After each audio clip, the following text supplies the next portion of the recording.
اعوذ باللہ من الشیطان الرجیم بسم اللہ الرحمن الرحیم اللہم صلی علی محمد وعلی آل محمد کما صلیت علی ابراہیم وعلی آل ابراہیم انک حمید مجید اللہم بارک علی محمد وعلی آل محمد کما بارکت علی ابراہیم وعلی آل ابراہیم انک حمید مجید وَاعْبُدُوا اللَّهَ وَلَا تُشْرِكُوا بِهِ شَيْئًا وَبِالْوَالِدَيْنِ إِحْسَانًا وَبِذِي الْقُرْبَى وَالْيَتَامَى وَالْمَسَاكِينِ وَالْجَارِ ذِي الْقُرْبَى وَالْجَارِ الْجُنُبِ وَالصَّاحِبِ الْجَنبِ وَابْنِ السَّبِيلِ وَمَا مَلَكَتْ أَيْمَانُكُمْ ان اللہ لا يحب من کان مختالا فخورا، یعنی اور اللہ کی عبادت کرو اور کسی چیز کو اس کا شریک نہ ٹھہراؤ، اور والدین کے ساتھ احسان کرو اور قریبی رشتہ داروں سے بھی اور یتیموں سے بھی اور مسکین لوگوں سے بھی اور رشتہ دار ہمسایوں سے بھی اور غیر رشتہ دار ہمسایوں سے بھی اور اپنے ہم جلیسوں سے بھی اور مسافروں سے بھی اور ان سے بھی جن کے تمہارے دائیں ہاتھ مالک ہوئے، یقیناً اللہ اس کو پسند نہیں کرتا جو متکبر اور شیخی بگھارنے والا ہو۔ ناظرین کرام، آج کے درس کا موضوع ہے ہمدردی خلق۔ حضرت عبداللہ ابن مسعود رضی اللہ تعالی عنہ بیان کرتے ہیں کہ رسول اللہ صلی اللہ علیہ وسلم نے فرمایا کہ تمام مخلوق اللہ کی عیال ہے، پس اللہ تعالیٰ کو اپنی مخلوق میں سے وہ شخص بہت پسند ہے جو اس کے عیال کے ساتھ اچھا سلوک کرتا ہے اور ان کی ضروریات کا خیال رکھتا ہے۔ رسول اللہ صلی اللہ علیہ وسلم نے فرمایا، رحم کرنے والوں پر رحمان خدا رحم کرے گا، تم اہل زمین پر رحم کرو، آسمان والا تم پر رحم کرے گا۔ ایک اور حدیث میں فرمایا، ابغونی فی ضعفائکم فانما ترزقون وتنصرون بضعفائکم، یعنی مجھے کمزوروں میں تلاش کرو، یعنی میں ان کے ساتھ ہوں اور ان کی مدد کر کے تم میری رضا حاصل کر سکتے ہو۔ یہ حقیقت ہے کہ کمزوروں اور غریبوں کی وجہ سے ہی تم خدا کی مدد پاتے ہو اور اس کے حضور سے رزق کے مستحق بنتے ہو۔ حضرت صلی اللہ علیہ وسلم نے فرمایا، رب اشعث اغبر مدفوع بالابواب لو اقسم علی اللہ لا برہ، بہت سے لوگ ایسے ہیں کہ ان کے بال پراگندہ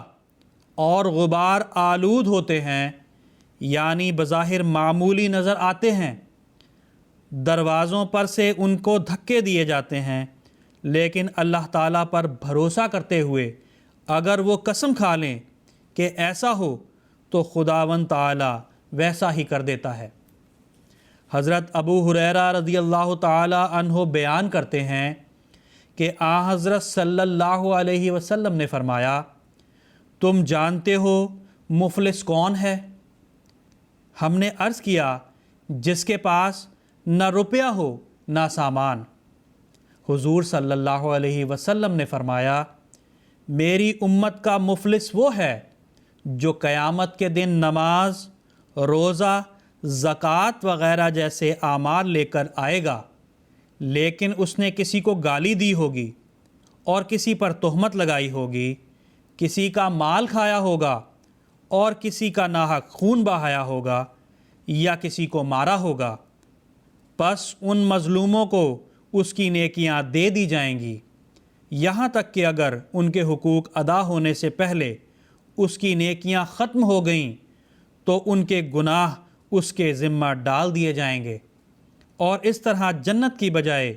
اسے دوزخ میں ڈال دیا جائے گا۔ یہی شخص دراصل مفلس ہے۔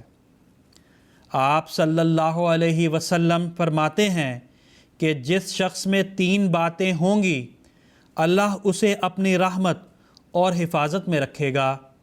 اور اسے جنت میں داخل کرے گا۔ پہلی بات یہ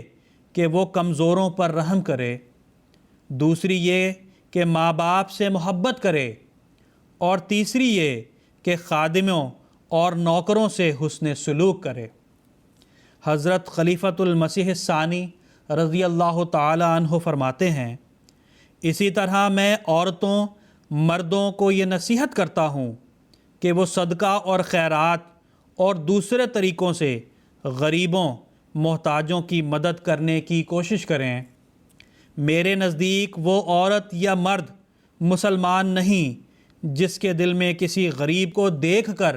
درد نہیں ہوتا اور مصیبت زدہ کو دیکھ کر دکھ نہیں محسوس ہوتا۔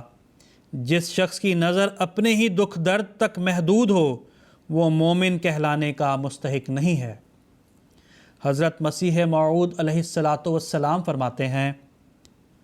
ہر شخص کو ہر روز اپنا مطالعہ کرنا چاہیے کہ کہاں تک وہ اپنے بھائیوں سے ہمدردی اور سلوک کرتا ہے۔ اس کا بڑا بھاری مطالبہ انسان کے ذمہ ہے۔ حدیث صحیح میں آیا ہے کہ قیامت کے روز خدا تعالیٰ کہے گا کہ میں بھوکا تھا، تم نے مجھے کھانا نہ کھلایا، میں پیاسا تھا اور تو نے مجھے پانی نہ دیا، میں بیمار تھا، تم نے میری عیادت نہ کی۔ جن لوگوں سے یہ سوال ہوگا وہ کہیں گے